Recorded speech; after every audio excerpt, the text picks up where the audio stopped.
Malam di Jogja. Aroma soto Haji Mardiono yang gurih menguar, mengundang selera.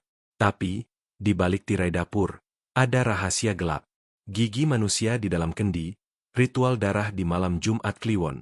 Apa yang terjadi jika rasa penasaranmu mengantarkanmu pada takdir tragis? Saksikan kisah pesugihan yang akan membuatmu tidak lagi percaya pada kenikmatan. Malam itu, alun-alun kidul Yogyakarta diselimuti keramaian yang tak pernah padam. Lampu-lampu temaram pedagang angkringan bersaing dengan sorot terang warung-warung makan yang berjejer. Namun, ada satu tempat yang selalu menarik perhatian lebih. Warung soto ayam Haji Mardiono. Meskipun hanya sebuah warung sederhana dengan meja dan kursi seadanya, antreannya selalu mengular hingga ke tengah jalan, bahkan melebihi panjang ganggang sempit di sekitarnya. Aroma kaldu soto yang pekat, gurih, dan menggoda indera penciuman seolah memiliki daya magis tersendiri, menyeret siapa saja yang melewatinya untuk berhenti dan mencicipi. Haji Mardiono, pemilik warung, adalah sosok misterius. Tak ada yang pernah melihatnya langsung melayani pelanggan, bahkan sekadar menyapa. Ia selalu berada di balik tirai dapur, suara wajannya berdesing keras seolah tak pernah berhenti, dan asap mengepul membawa aroma sedap yang membius. Hanya istrinya, Bu Haja Siti, seorang wanita paruh baya dengan senyum ramah namun sorot mata lelah, serta dua orang pegawainya yang melayani di depan. Kedua pegawai itu, seorang pria muda bernama Giman dan seorang wanita muda bernama Sumi, selalu tampak pucat pasi, seperti kurang tidur, dengan tatapan kosong dan gerakan lamban. Wajah mereka seolah kehilangan seluruh rona kehidupan, seakan mereka tidak pernah tersenyum. Warung ini baru berdiri kurang dari setahun, namun kesuksesannya melesat bak roket. Dalam hitungan bulan, warung soto ini telah mengalahkan nama-nama legendaris di Jogja yang sudah puluhan tahun berdiri. Bisik-bisik pun mulai beredar. Awalnya hanya sebatas pujian atas kelezatan soto Haji Mardiono yang tak tertandingi. Namun, seiring waktu, pujian itu bergeser menjadi pertanyaan, lalu kecurigaan, hingga akhirnya berkembang menjadi rumor yang lebih gelap. Kok bisa ya? Warung baru langsung seramai ini. Apa rahasianya soto Haji Mardiono? Kok rasanya beda banget? Pertanyaan-pertanyaan itu sering terdengar di antara para pedagang lain yang warungnya mulai sepi, kalah saing. Beberapa warga lokal yang lebih tua, yang masih percaya pada hal-hal gaib, mulai mencetuskan spekulasi. Ada yang tidak beres itu. Nah, rezeki itu memang ada, tapi kalau terlalu deras dan instan begitu, patut dicurigai, kata seorang nenek penjual batik di dekat warung itu kepada pelanggan setianya. Dengar-dengar, Haji Mardiono itu melakukan pesugihan. Bisik yang lain, matanya melirik ke arah warung dengan ketakutan samar. Rumor pesugihan itu menyebar bagai api di musim kemarau, dari mulut ke mulut, dari warung kopi ke pos ronda. Banyak yang awalnya tidak percaya, namun keanehan pada Haji Mardiono yang tak pernah terlihat, serta kondisi pegawainya yang semakin hari semakin pucat dan lesu, mulai membuat mereka ragu. Konon, ada seorang kiai sepuh di daerah Bantul yang pernah didatangi Haji Mardiono beberapa tahun lalu. Saat itu, Haji Mardiono masih hidup pas-pasan, bahkan sering terlilit utang. Namun, kiai itu menolak permintaannya karena tahu apa yang dicari Haji Mardiono adalah jalan pintas yang menghalalkan segala cara. Sejak itu, Haji Mardiono menghilang dari pandangan kiai tersebut, hingga kini muncul kembali dengan kesuksesan yang misterius. Raka dan Dimas, dua mahasiswa dari luar kota yang ngekos di Jogja, adalah di antara mereka yang penasaran. Mereka sering nongkrong di alun-alun kidul, mencicipi berbagai kuliner. Mereka juga pernah makan di warung Haji Mardiono, dan harus mengakui, sotonya memang luar biasa nikmat. Namun, cerita-cerita tentang pesugihan itu menarik perhatian mereka, memicu naluri penyelidik mereka yang muda dan penuh rasa ingin tahu. Mereka berdua bertekad untuk mencari tahu kebenaran di balik kesuksesan warung soto Haji Mardiono yang penuh misteri ini.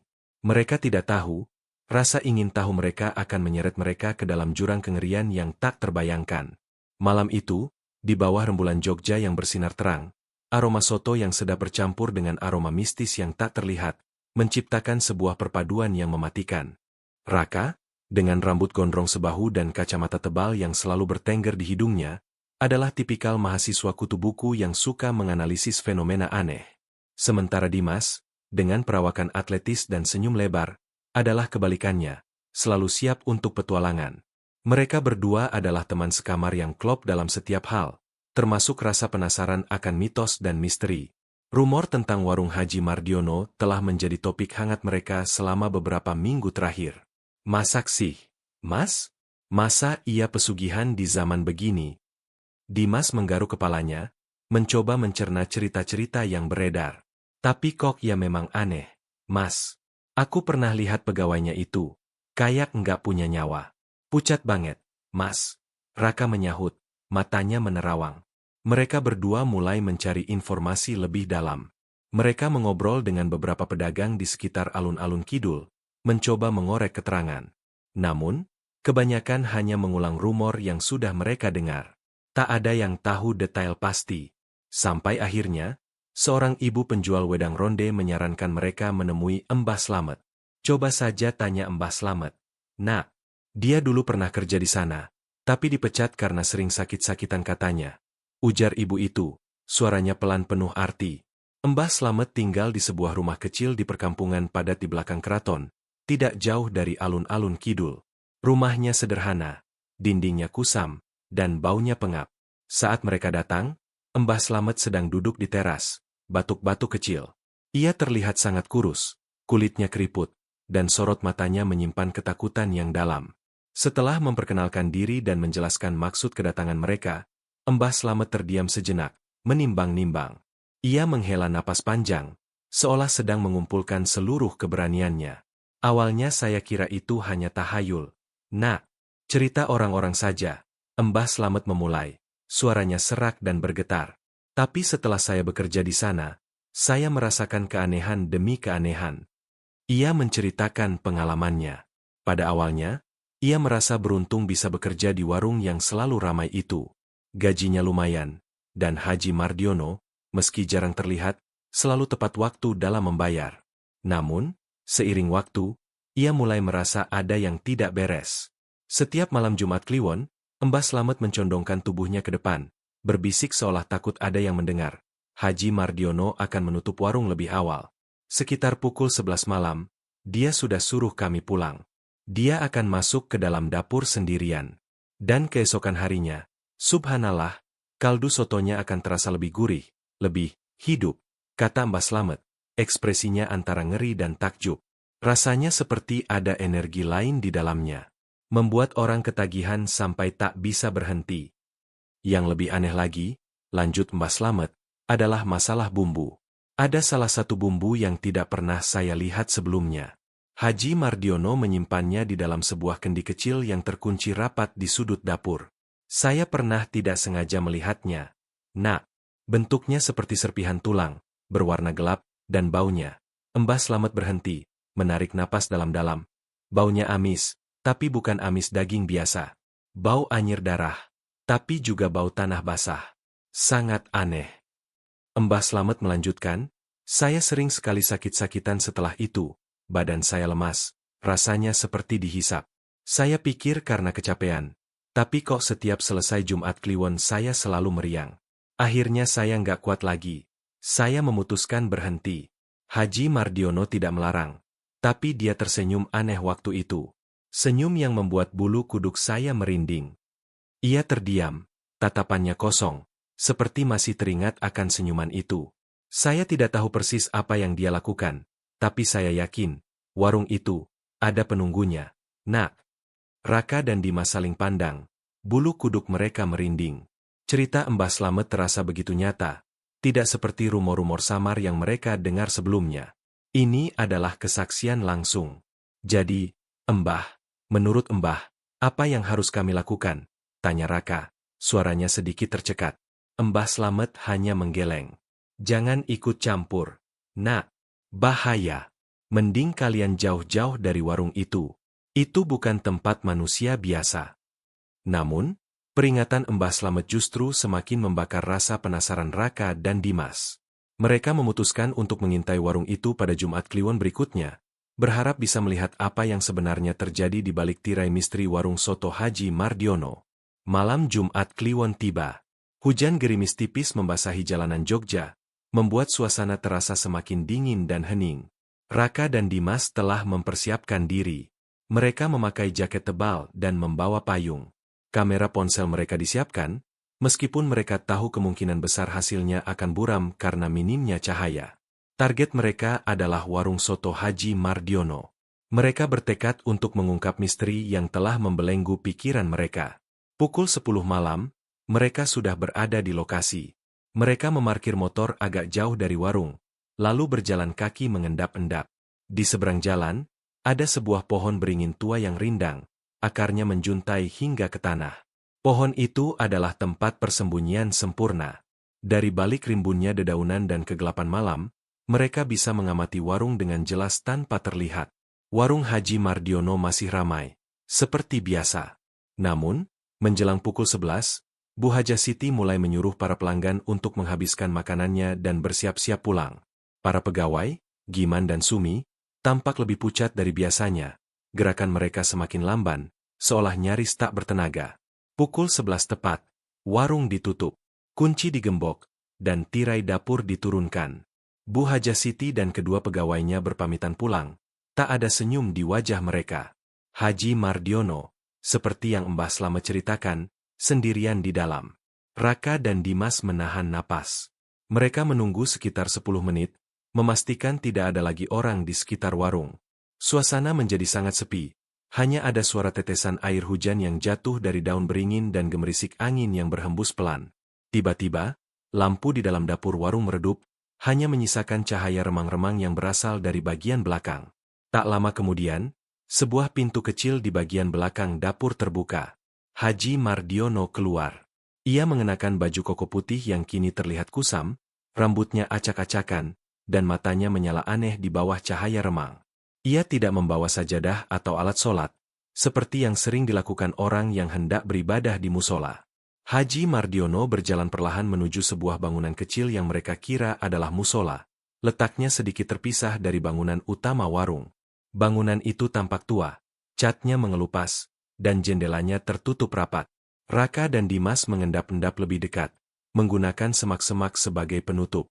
Mereka menemukan celah kecil di jendela samping bangunan itu yang memungkinkan mereka mengintip ke dalam. Di dalamnya, suasana jauh dari kata musola.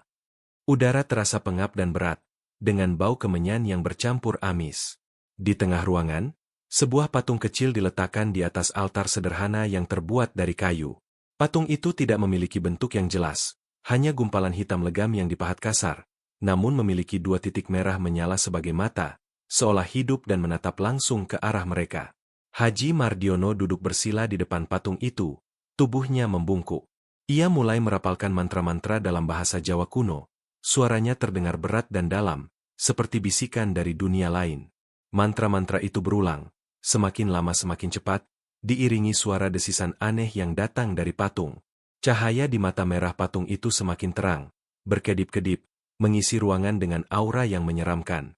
Raka dan Dimas merasakan bulu kuduk mereka meremang, dinginnya udara malam seolah menembus tulang. Tiba-tiba, Haji Mardiono berhenti merapalkan mantra.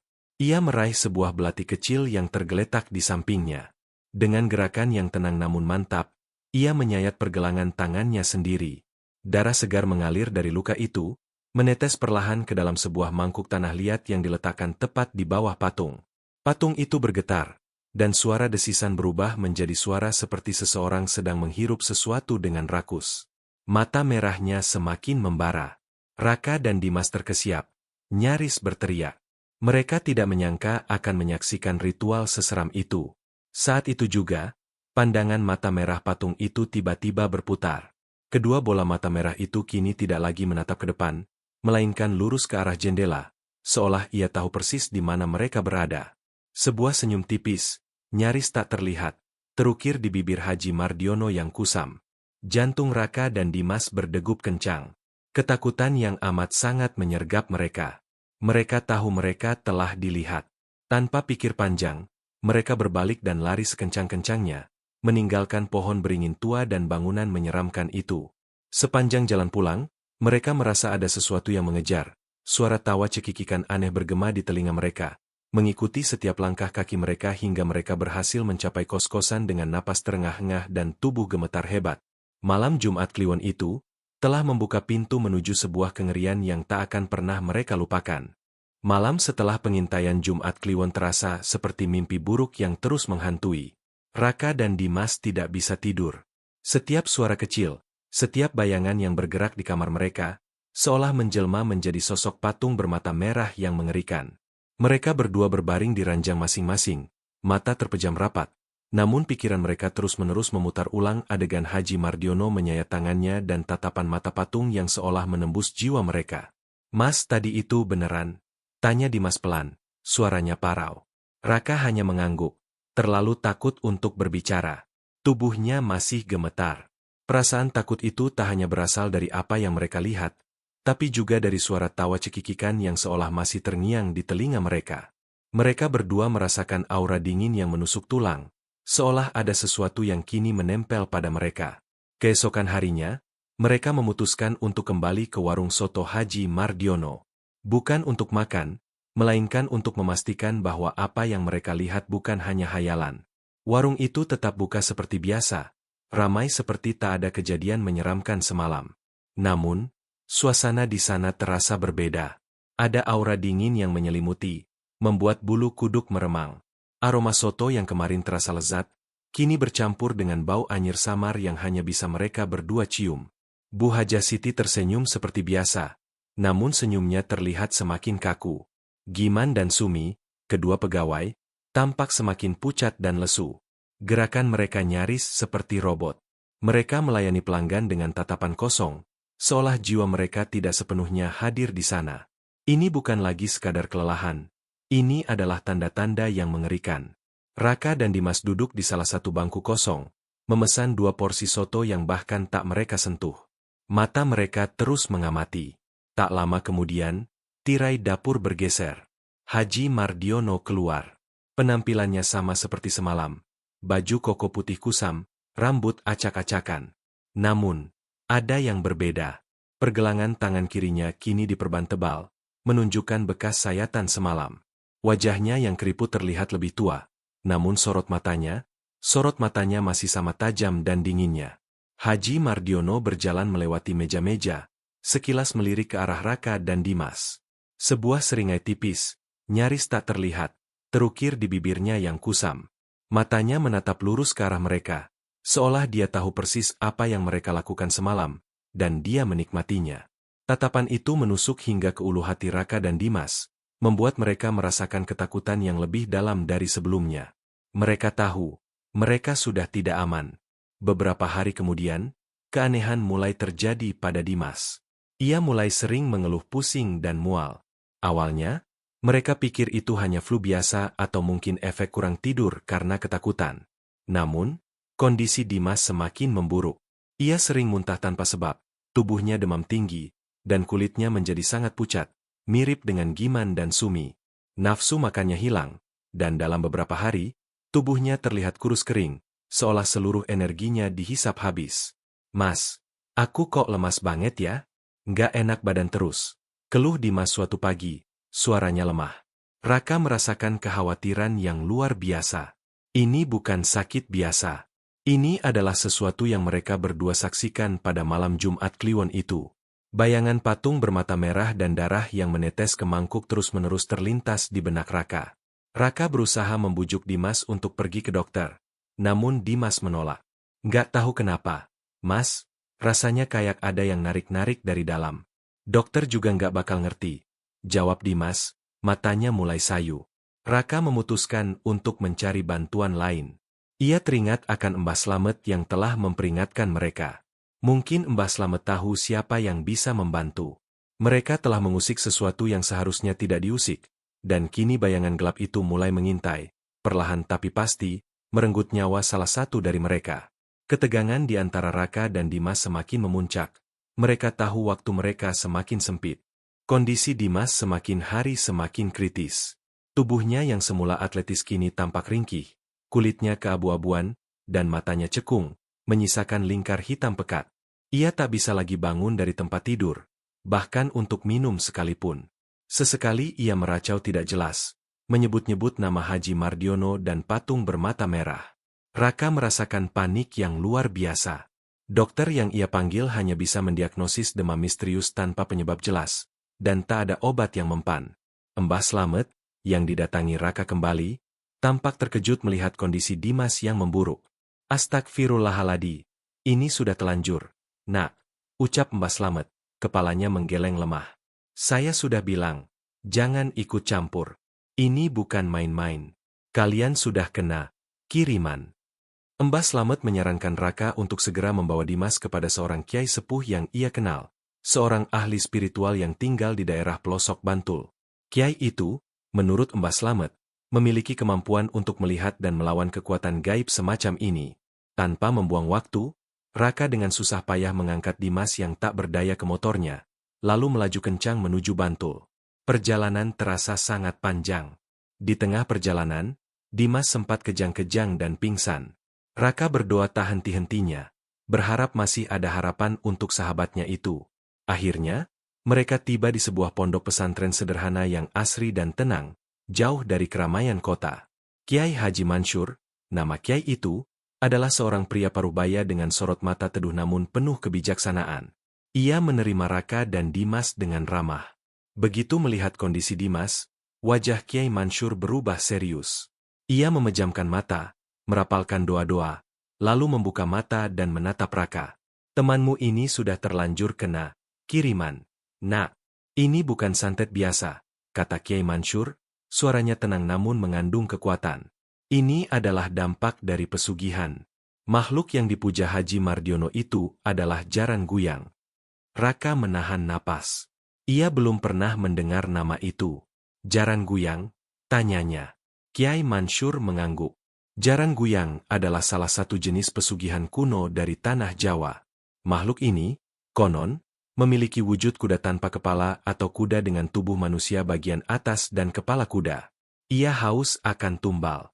Tidak hanya tumbal nyawa, tapi juga tumbal energi, aura, bahkan jiwa dari orang-orang yang menjadi targetnya. Biasanya, para pelaku pesugihan ini akan memberikan tumbal berupa darah atau bagian tubuh, dan sebagai balasannya, Jaran Guyang akan memberikan kekayaan berlimpah. Kaldu soto Haji Mardiono yang kau rasakan sangat nikmat itu bukan hanya bumbu biasa. Nah, itu adalah campuran energi tumbal yang dihisap oleh Jaran Guyang, membuat pelanggan ketagihan dan secara tidak sadar ikut memberikan energi mereka. Jantung Raka berdegup kencang mendengar penjelasan itu. Ia teringat cerita Mbah Slamet tentang bubuk aneh dan baunya yang anyir. Ia juga teringat akan wajah pucat para pegawai Haji Mardiono, dan kondisi Dimas yang kini sekarat. Tapi kenapa Dimas? Kiai? Apa karena kami mengintai ritualnya? Kiai Mansur menghela napas. Tepat sekali. Nak, Jaran Guyang tidak suka diganggu. Orang yang mengintip ritual mereka akan menjadi tumbal berikutnya. Energi kalian sudah teridentifikasi oleh Jaran Guyang saat itu. Dimas lebih lemah energinya. Jadi dia yang pertama kali terkena dampaknya. Tubuhnya dihisap perlahan-lahan. Bekas sayatan di punggungnya nanti, itu adalah tanda bahwa jiwanya sedang ditarik. Raka gemetar ketakutan. Lalu, bagaimana Kiai? Apa yang bisa kami lakukan untuk Dimas? Apa ada cara untuk menghentikannya? Kiai Mansur menggelengkan kepala. Untuk temanmu, sudah sulit. Nak, jiwanya sudah terlalu banyak dihisap. Saya bisa mencoba, tapi kemungkinannya sangat kecil. Yang paling penting sekarang adalah dirimu. Jaran Guyang sudah mengincarmu juga. Jangan mencoba melawan atau menghentikan pesugihan itu sendiri. Nak, itu sangat berbahaya. Kamu bukan tandingannya. Serahkan saja pada takdir. Kalaupun kamu ingin mencoba, jangan pernah menyentuh atau mencoba memanipulasi media pesugihan itu. Itu justru akan mengikatmu lebih kuat. Raka merasa hancur. Sahabatnya sekarat di depannya, dan ia merasa tak berdaya. Peringatan Ki Mansur tentang bahaya ikut campur itu terngiang di telinganya. Namun, melihat Dimas yang terbaring tak berdaya, sebuah tekad nekat muncul di benak Raka. Ia tidak akan menyerah begitu saja. Ia tidak akan membiarkan Dimas pergi tanpa mencoba sesuatu. Ia harus mencari cara. Bahkan jika itu harus melanggar peringatan Kiai Mansur. Sebuah ide gila terlintas di benaknya, melibatkan kendi kecil misterius yang diceritakan Mbah Slamet. Malam itu, setelah meninggalkan Dimas di bawah pengawasan Kiai Mansur, Raka kembali ke kos-kosan dengan perasaan campur aduk. Hatinya sakit melihat sahabatnya terbaring lemah, nyaris tak bernyawa. Namun, di balik kesedihan itu, membara tekad yang kuat, sekaligus nekat. Ia tidak bisa hanya berdiam diri dan menyerahkan Dimas pada takdir, seperti yang Kiai Mansur sarankan. Peringatan Kiai untuk tidak menyentuh media pesugihan itu terus terngiang. Namun di benaknya, justru disitulah letak kuncinya. Jika ia bisa memanipulasi atau menghancurkan sumber pesugihan itu, mungkin Dimas bisa diselamatkan. Raka memutar otak. Ia mengingat cerita Mbah Slamet tentang kendi kecil berisi bubuk aneh di dapur Haji Mardiono. Jika jarang guyang adalah sumber kekuatan soto, dan bubuk itu adalah bumbu rahasianya, maka bubuk itulah yang harus ia netralkan. Pikiran Raka, yang terbiasa berpikir logis dan ilmiah, menganggap bubuk itu adalah semacam agen yang mengikat jaran guyang. Jika agen itu bisa dihancurkan atau dilemahkan, maka kekuatan jaran guyang terhadap Dimas juga akan sirna. Ia belum tahu betapa fatalnya kesalahpahaman ini. Raka mulai mencari informasi di internet, di perpustakaan, dan bertanya kepada beberapa teman yang punya ketertarikan pada supranatural. Ia mencari tahu tentang pesugihan jaran guyang dan cara menetralkannya.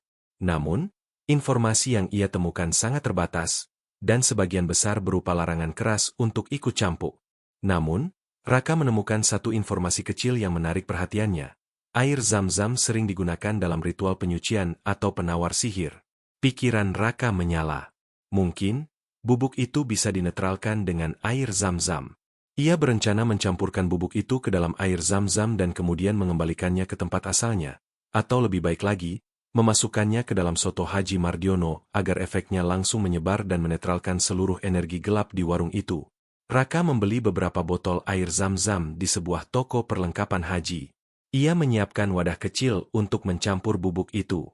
Lalu, ia mulai menyusun rencana untuk menyelinap ke dapur warung Haji Mardiono.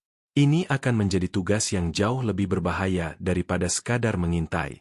Ia menunggu hingga warung sepi pada sore hari, sebelum jam makan malam yang ramai. Ia tahu, pada jam-jam itu, Bu Haja Siti biasanya sibuk menyiapkan bumbu di depan, sementara Haji Mardiono mungkin masih di dalam, atau sedang istirahat. Kesempatan itu sangat kecil, tapi ini satu-satunya jalan. Dengan jantung berdegup kencang, Raka mendekati warung. Dari luar, ia melihat Bu Haja Siti sedang asyik menata piring di meja depan, punggungnya menghadap ke arah dapur. Giman dan Sumi sedang membersihkan meja dan kursi, tampak sama pucatnya seperti biasa. Pintu dapur warung, untuk sesaat, sedikit terbuka. Ini kesempatan. Dengan gerakan cepat dan hati-hati, Raka menyelinap masuk ke dapur. Bau rempah dan kaldu yang pekat menyeruak, bercampur dengan bau anyir yang samar namun menusuk hidung. Dapur itu lebih gelap dari yang ia bayangkan, dengan berbagai alat masak yang tertata rapi. Haji Mardiono tidak ada. Mata Raka langsung mencari kendi kecil yang Mbah Slamet ceritakan. Ia melihatnya, tergeletak di sudut paling gelap dapur, di balik tumpukan karung beras. Kendi itu terbuat dari tanah liat berwarna hitam, dengan ukiran kuno yang nyaris tak terlihat dan kunci gembok kecil di lehernya. Raka terkejut. Ternyata kendi itu tidak terkunci seperti yang Mbah Slamet bilang. Mungkin Haji Mardiono lupa menguncinya, atau mungkin ini adalah takdir. Dengan tangan gemetar, Raka meraih kendi itu. Dinginnya kendi terasa menusuk telapak tangannya. Ia membuka tutupnya perlahan. Di dalamnya, ada bubuk hitam pekat, sangat halus, dan berbau anyir yang kuat. Lebih kuat dari bau amisoto. Raka mengambil sedikit bubuk itu dengan ujung jarinya. Teksturnya kasar, seperti pasir halus yang bercampur serpihan. Dan ya, di antara bubuk-bubuk itu, ia melihatnya. Sebuah gigi manusia yang sudah mengering, berwarna kekuningan, terlihat sangat tua. Tubuh Raka bergidik. Ini benar-benar bubuk tumbal. Ia memasukkan bubuk dan gigi itu ke dalam kantong plastik kecil yang ia siapkan. Lalu menutup kembali kendi itu dan meletakkannya kembali di tempat semula. Dengan cepat dan tanpa suara, Raka keluar dari dapur, berhasil menyelinap tanpa terlihat oleh siapapun. Ia pulang dengan perasaan campur aduk. Lega karena berhasil mendapatkan bubuk itu, namun juga merinding melihat gigi manusia di dalamnya. Ia yakin, ia telah menemukan kunci untuk menyelamatkan Dimas. Ia tidak tahu, bahwa tindakan nekatnya ini, justru telah mengunci takdirnya sendiri. Sesampainya di kos, Raka langsung menuju kamar mandi. Ia membersihkan tangannya berulang kali, berusaha menghilangkan bau anyir yang seolah menempel di kulitnya. Kantong plastik berisi bubuk hitam dan gigi manusia itu ia letakkan di meja belajar, jauh dari jangkauan. Ia menatapnya dengan perasaan jijik, namun juga ada secercah harapan. Ini adalah kunci. Ini adalah harapan untuk Dimas. Raka mengambil botol air zam-zam yang ia beli. Ia menuangkannya ke dalam mangkuk kecil, lalu dengan hati-hati memasukkan bubuk hitam itu ke dalamnya. Begitu bubuk itu menyentuh air, ia bereaksi aneh. Bubuk itu tidak langsung larut, melainkan mengambang di permukaan, membentuk gumpalan-gumpalan kecil yang bergerak-gerak. Air zam-zam di bawahnya berubah keruh, seperti ada sesuatu yang bercampur di dalamnya. Bau anyir semakin kuat, memenuhi seluruh ruangan. Oke, Raka, kamu bisa, gumamnya pada diri sendiri, mencoba meyakinkan. Ia mengaduk campuran itu dengan sendok kecil. Gumpalan hitam itu perlahan larut, mewarnai air menjadi kehitaman, namun tetap dengan aroma anyir yang kuat. Ini pasti penangkalnya, pikir Raka, berusaha mengusir keraguan yang sesekali muncul. Ia membayangkan air zam-zam ini akan menetralisir energi jahat dari bubuk itu, dan ketika dicampurkan ke soto, efeknya akan menyebar ke seluruh warung, mengusir jaran guyang. Raka menunggu hingga malam tiba, saat warung soto Haji Mardiono kembali beroperasi dengan keramaian puncaknya. Ia memutuskan untuk tidak mencampurkan ramuan itu di sore hari, karena mungkin Haji Mardiono akan menyadarinya. Waktu terbaik adalah saat soto sedang disajikan, saat semua sibuk dan fokus terpecah. Ia harus bertindak cepat dan tanpa jejak. Dengan ramuan di dalam botol air mineral kecil yang tidak mencurigakan, Raka kembali ke warung soto Haji Mardiono. Ia memilih jam makan malam, sekitar pukul 8, saat warung sedang padat-padatnya. Ia memesan soto, duduk di pojok yang agak tersembunyi, mengamati situasi. Haji Mardiono masih di balik tirai dapur. Suara wajan berdesing tiada henti. Bu Hajah Siti sibuk melayani, dan Giman serta Sumi bergerak seperti zombie yang semakin lemah. Raka menunggu kesempatannya. Kesempatan itu datang ketika seorang pelanggan tak sengaja menyenggol meja Bu Hajah Siti, menyebabkan semangkuk soto tumpah ke lantai. Astaga! Seru Bu Hajah Siti panik. Ia segera mengambil lap dan mulai membersihkan tumpahan soto. Perhatian semua orang teralih ke kejadian itu. Giman dan Sumi juga ikut membantu. Ini dia. Dengan tenang, Raka bangkit dari kursinya. Biar saya bantu, Bu. Serunya, pura-pura menawarkan bantuan. Ia berjalan mendekati panci soto besar yang mengepulkan asap di dekat tirai dapur. Panci itu terbuka, mengeluarkan aroma soto yang kini terasa lebih memualkan bagi Raka. Di saat Bu Hajah Siti menunduk membersihkan tumpahan, dan Giman serta Sumi sibuk dengan lap, Raka dengan cepat membuka botol kecilnya. Tanpa ragu, ia menuangkan seluruh isi ramuan hitam ke dalam panci soto. Bubuk yang larut itu langsung menyatu dengan kaldu kental, nyaris tak meninggalkan jejak. Ia mengaduknya sekilas dengan sendok besar yang tergeletak di samping panci, memastikan campurannya merata. Sudah bersih, Bu. Maaf ya, kata Raka, mundur perlahan, mencoba menyembunyikan detak jantungnya yang bergemuruh. Bu Hajah Siti tersenyum ramah, tidak menyadari apa yang baru saja terjadi di depan matanya. Raka kembali ke kursinya, menatap mangkuk sotonya yang masih utuh. Ia merasa lega luar biasa. Sebuah beban besar seolah terangkat dari pundaknya. Ia telah melakukan bagiannya. Ia telah melancarkan serangan balasan terhadap pesugihan jaran guyang. Ia membayangkan Dimas akan segera membaik, dan warung ini akan kehilangan daya magisnya, kembali menjadi warung soto biasa. Ia pulang dengan perasaan bangga, keyakinan bahwa ia telah berhasil menyelamatkan sahabatnya dan memutus rantai tumbal. Ia tidak tahu bahwa tindakan heroiknya ini justru akan menjadi bumerang paling mematikan bagi dirinya sendiri dan Dimas. Malam itu, ramuan sesat Raka telah menyempurnakan ritual yang tak ia pahami. Matahari pagi menyapa Yogyakarta dengan cahaya lembutnya, namun bagi Raka, hari itu dimulai dengan guncangan yang mengempaskan seluruh harapannya. Sebuah telepon berdering, nada deringnya terasa menusuk jantung. Itu dari Kiai Mansur. Suara Kiai Mansur terdengar berat dan syarat kesedihan. Nak Raka, saya turut berduka. Suara Kiai Mansur terputus, lalu melanjutkan dengan lebih tegas. Dimas meninggal dunia dini hari tadi. Dunia Raka serasa runtuh. Ponsel di tangannya nyaris jatuh. Tidak mungkin. Ia sudah memasukkan ramuan penangkal semalam.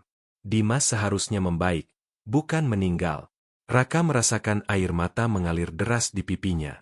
Ia tidak bisa menerima kenyataan ini. Tidak mungkin. Kiai, saya sudah melakukan sesuatu. Saya sudah menetralkan bubuk itu. Raka berseru histeris. Suaranya tercekat. Kiai Mansur terdiam sejenak. Lalu terdengar helaan napas berat dari ujung telepon. Nak Raka, saya sudah memperingatkanmu. Jangan pernah ikut campur dengan media pesugihan itu. Apa yang sudah kau lakukan? Raka menceritakan semuanya. Tentang bubuk hitam yang ia ambil dari kendi, air zam-zam, dan bagaimana ia mencampurkannya ke dalam panci soto Haji Mardiono semalam. Setelah Raka selesai bercerita, Ki Mansur hanya terdiam. Keheningan itu terasa sangat mencekam. Nak Raka, suara Kiai Mansur akhirnya memecah keheningan. Kali ini lebih dingin, lebih serius, dan penuh penyesalan. Kau melakukan kesalahan fatal. Bubuk yang kau temukan itu bukan racun atau penangkal. Itu adalah bubuk penguat tumbal. Bubuk itu berasal dari sisa-sisa tumbal sebelumnya, yang sudah diolah dan dikeringkan. Baunya anyir karena itu adalah esensi dari darah dan daging manusia yang telah dihisap. Haji Mardiono mencampurkannya ke dalam soto untuk membuat orang ketagihan, dan yang lebih penting, untuk memperkuat ikatan jarang guyang dengan tumbalnya. Jantung Raka serasa berhenti berdetak. Penguat tumbal? Darah dan daging manusia? Ia merasa mual. Semakin banyak bubuk itu masuk ke tubuh orang yang sudah diincar jarang guyang, semakin cepat dan kuat energi mereka dihisap. Kau kira kau menolong temanmu. Nah, kau justru mempercepat kematiannya. Jiwa Dimas yang sudah lemah, kini disempurnakan penarikannya oleh bubuk yang kau berikan itu. Itu sebabnya tubuhnya mengering dengan cepat, dan bekas sayatan aneh di punggungnya itu adalah tanda bahwa jiwanya benar-benar telah ditarik habis. Jiwa Dimas menjadi tumbal yang sempurna. Raka merasakan seluruh darah di tubuhnya mengalir lesu. Ia telah membunuh sahabatnya sendiri. Bukan hanya itu, ia telah memuluskan jalan bagi jarang guyang untuk mendapatkan tumbalnya. Dan yang lebih mengerikan, Kiai Mansur melanjutkan dengan suara pelan namun menakutkan. Dan kau, Nak Raka, dengan menyentuh langsung bubuk itu, dan bahkan memasukkannya ke dalam soto, kau telah secara tidak sadar mengikat dirimu sendiri. Kau telah menyerahkan dirimu sebagai tumbal berikutnya. Haji Mardiono pasti tahu apa yang kau lakukan semalam. Dia tidak perlu berbuat apa-apa, karena kau sudah masuk ke dalam perangkapnya sendiri. Raka teringat tatapan sinis Haji Mardiono, dan seringai tipis yang terukir di bibirnya. Teringat pula tangannya yang diperban.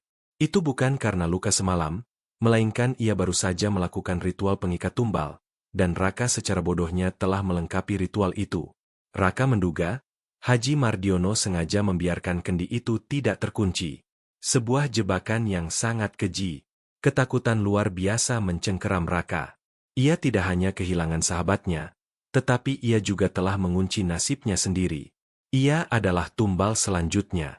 Kiai Mansur meminta Raka untuk datang ke pondok pesantrennya, namun Raka tidak sanggup. Ia hanya ingin bersembunyi. Tapi kemana? Ia merasa seluruh sudut di Jogja, bahkan dunia ini, telah menjadi perangkap baginya. Bayangan jarang guyang yang haus darah, Haji Mardiono dengan senyum jahatnya, dan kematian tragis Dimas kini menghantui setiap napas Raka. Puncak konflik telah tiba. Raka kini menjadi buruan, dan ia tak tahu apakah ada jalan keluar dari jerat pesugihan yang mematikan ini. Sejak percakapan dengan Kiai Mansur, hidup Raka berubah menjadi neraka. Tidur tidak lagi memberinya ketenangan, melainkan dihantui mimpi-mimpi buruk tentang patung bermata merah yang tertawa cekikikan, sosok Haji Mardiono yang menatapnya dengan seringai iblis, dan Dimas yang tubuhnya mengering perlahan. Bangun tidur pun tidak lebih baik. Ia merasakan energi tubuhnya terkuras habis, padahal ia tidak melakukan aktivitas berat. Setiap langkah terasa berat, setiap tarikan napas terasa dangkal. Kulitnya mulai terlihat pucat, mirip dengan kondisi Dimas sebelum meninggal, bahkan mirip dengan Giman dan Sumi, para pegawai warung. Lingkar hitam di bawah matanya semakin pekat, cermin dari kengerian yang ia alami. Raka mencoba melarikan diri dari Jogja. Ia membeli tiket bus ke Jakarta, berniat meninggalkan semua mimpi buruk ini. Namun, Takdir seolah mempermainkannya. Saat ia sudah sampai di terminal, bus yang akan ia naiki tiba-tiba mengalami kerusakan mesin dan harus menunda keberangkatan hingga keesokan harinya. Ia mencoba mencari bus lain, namun semua tiket sudah habis. Ia merasa ada kekuatan tak terlihat yang menahannya di kota ini. Ini bukan kebetulan. Ia yakin itu adalah ulah Jaran Guyang. Mereka tidak akan membiarkanku pergi, bisiknya pada diri sendiri, suaranya parau. Rasa takut itu kini tidak lagi hanya di benaknya, tapi merasuki setiap sel tubuhnya. Ia merasa selalu diawasi, bahkan ketika ia berada di tempat yang paling ramai sekalipun. Udara di sekitarnya terasa dingin dan berat, seolah ada entitas tak kasat mata yang selalu berada di sampingnya, menghisap vitalitasnya perlahan-lahan. Raka mencoba kembali ke Kiai Mansur, berharap Kiai bisa memberikan perlindungan atau setidaknya petunjuk. Namun, setiap kali ia mencoba menghubungi Kiai Mansur, teleponnya tidak bisa tersambung, atau jika tersambung, selalu terputus di tengah jalan. Ia mencoba mendatangi pondok pesantren itu lagi, namun di tengah perjalanan, motornya mendadak mogok di daerah sepi dan tak bisa diperbaiki. Ia merasa Kiai Mansur sengaja menjauh, mungkin karena mengetahui bahwa Raka sudah terlalu dalam terperangkap, dan dirinya sendiri pun tak sanggup lagi berbuat banyak. Raka mulai paranoid. Ia tidak bisa lagi makan dengan tenang. Takut kalau-kalau ada bubuk penguat tumbal yang entah bagaimana dicampurkan ke dalam makanannya. Ia bahkan ragu untuk minum air, khawatir jika sumber airnya telah tercemar. Kelaparan dan kehausan perlahan menggerogoti tubuhnya yang sudah kurus. Malam-malam ia habiskan dengan meringkuk di sudut kamar, memeluk lututnya, berharap semua ini hanya mimpi. Namun, setiap pagi, kenyataan pahit itu kembali menyergap. Ia mencoba mencari cara lain. Mencari informasi tentang ritual pengusiran Jaran Guyang, tentang penangkalnya, atau bahkan tentang kelemahan Haji Mardiono. Namun, semakin ia mencari, semakin ia menyadari betapa kuatnya ikatan Haji Mardiono dengan makhluk itu. Haji Mardiono seolah menjadi perantara yang tak bisa dipisahkan dari Jaran Guyang, dan siapapun yang mencoba memutuskan ikatan itu, akan menjadi tumbal berikutnya. Raka merasakan tubuhnya semakin lemah. Otot-ototnya terasa nyeri, kepalanya berdenyut tak henti, dan pandangannya sering kali buram. Ia bahkan tidak bisa lagi fokus membaca buku atau menonton TV. Pikirannya dipenuhi oleh ketakutan dan putus asa. Ia tahu, ia sedang dihisap, sama seperti Dimas. Prosesnya memang perlahan, namun pasti. Ia bisa merasakan setiap tetes energi kehidupan yang ditarik keluar dari dirinya, meninggalkan kehampaan yang dingin. Setiap kali ia melihat warung soto Haji Mardiono dari kejauhan, warung itu terlihat semakin ramai. Aroma sotonya kini tidak lagi menggoda, melainkan memuakan, mengingatkannya pada bau anyir yang kuat dari bubuk tumbal. Ia melihat Bu Haja Siti dan para pegawai yang kini terlihat semakin seperti mayat hidup, bergerak tanpa emosi, mata mereka kosong. Sebuah kengerian yang tak bisa dijelaskan. Raka tahu, ia sedang berada di garis akhir, dan ia tidak memiliki kekuatan untuk melawan. Pelarian itu sia-sia. Jaring maut Jaran Guyang sudah membungkusnya rapat, dan kini hanya menunggu waktu sampai ia benar-benar terjebak tanpa harapan. Minggu-minggu berikutnya adalah penderitaan yang tak berkesudahan bagi Raka. Ia bukan lagi dirinya yang dulu. Tubuhnya kini hanya tinggal kulit dan tulang, wajahnya sangat pucat, dan matanya selalu memerah, bengkak karena kurang tidur dan terus-menerus menangis. Energi terakhirnya terkuras habis, membuatnya tak mampu melakukan apapun selain berbaring. Ia merasakan dingin yang menusuk tulang, dingin yang berasal dari dalam dirinya sendiri, seolah jiwanya perlahan-lahan ditarik keluar.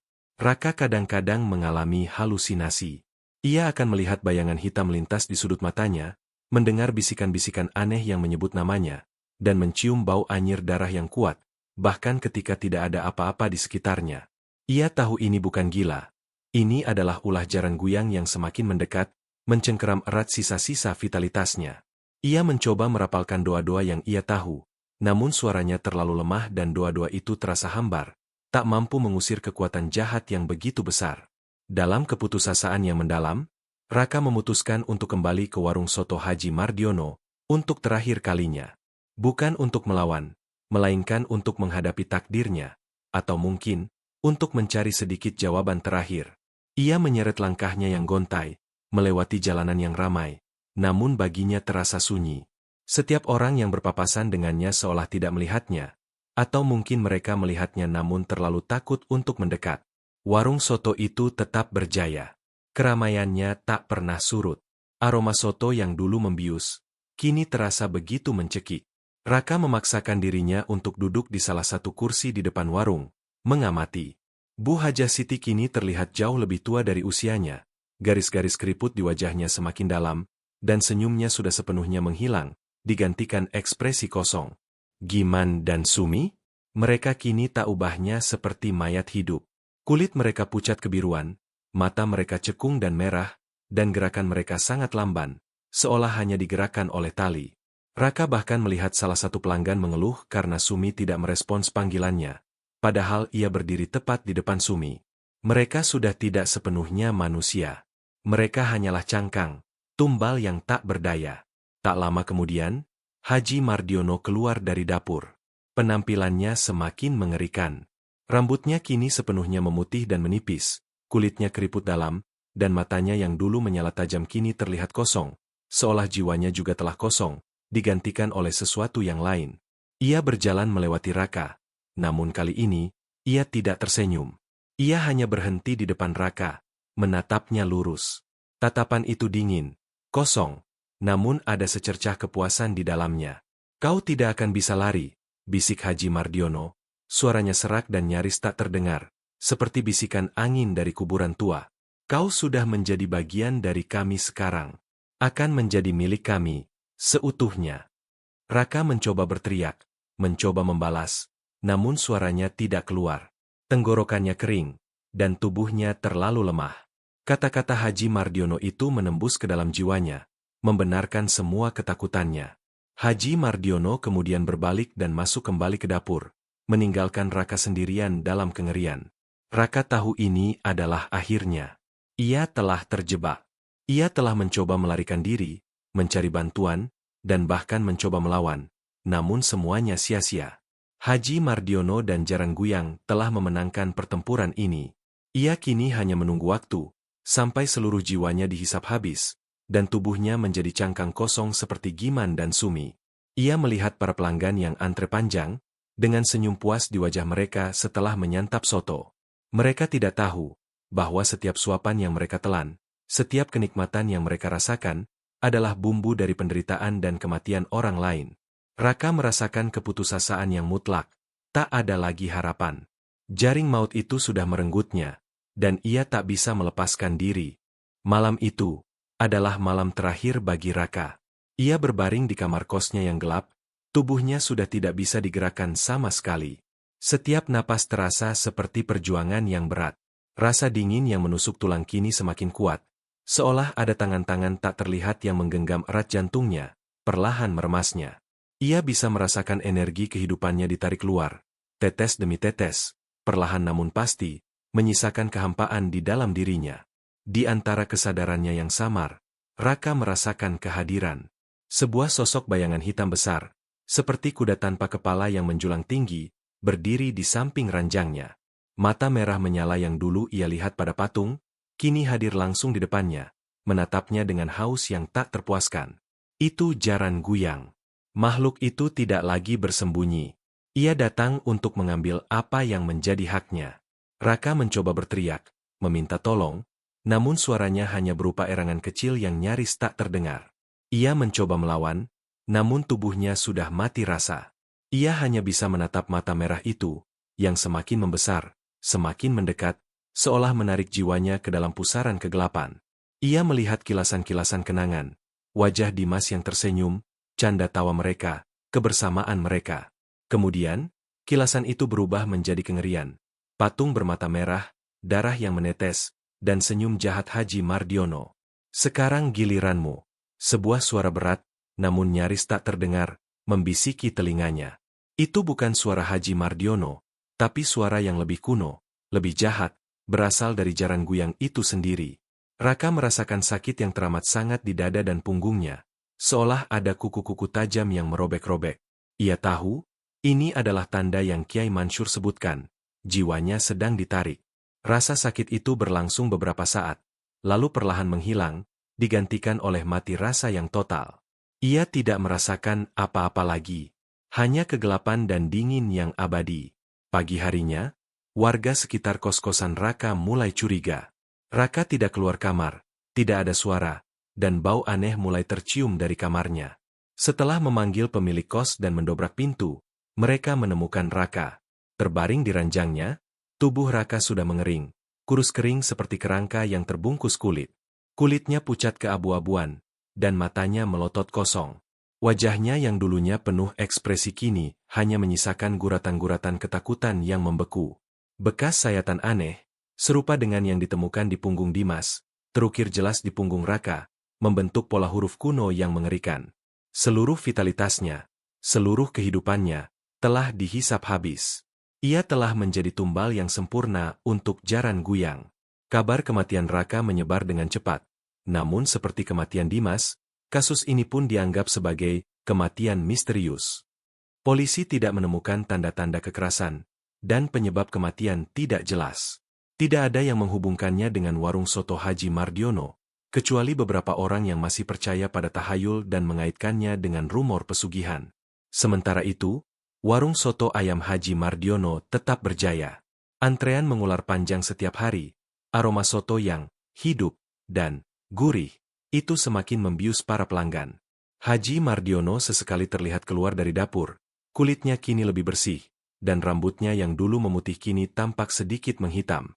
Ada aura segar yang menyelimutinya, seolah ia baru saja mendapatkan energi baru. Bu Haja Siti dan kedua pegawainya, Giman dan Sumi, tampak semakin pulih. Meski masih terlihat pucat, mereka kini bisa bergerak lebih cepat dan bahkan sesekali tersenyum. Seolah mereka baru saja dibebaskan dari beban berat.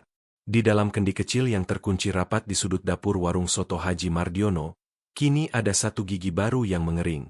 Gigi itu berwarna kekuningan, terlihat sangat tua, milik Raka. Jaran Guyang telah mendapatkan tumbal terbarunya, dan siklus pesugihan itu terus berlanjut, mengabadikan kesuksesan semu di atas penderitaan dan jiwa-jiwa yang terhisap. Di alun-alun kidul yang ramai, warung soto ayam Haji Mardiono akan selalu menjadi simbol kesuksesan yang tragis, sebuah kisah horor yang tak akan pernah lekang oleh waktu, tersembunyi di balik aroma soto yang menggugah selera.